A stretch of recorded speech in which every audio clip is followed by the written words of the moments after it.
चांगलं धुवून घ्यायचं, वरून मीठ टाकायचं, हळदी पावडर टाकून घ्यायची,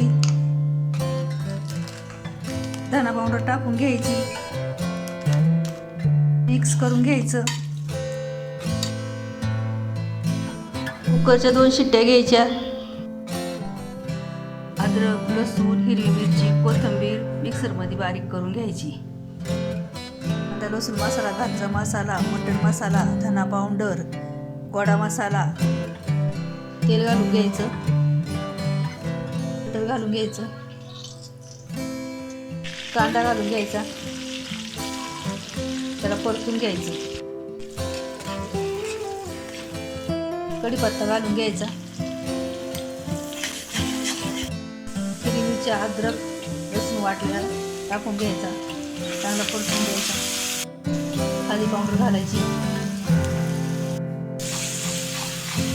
सगळे मसाले घालायचे, मसाले परतून घ्यायचे. कोथिंबीर घालून घ्यायची. मसाला चांगला परतून झालाय. शिजवलेलं मटण टाकून घ्यायचं, चांगलं परतून घ्यायचं, मीठ घालून घ्यायचं.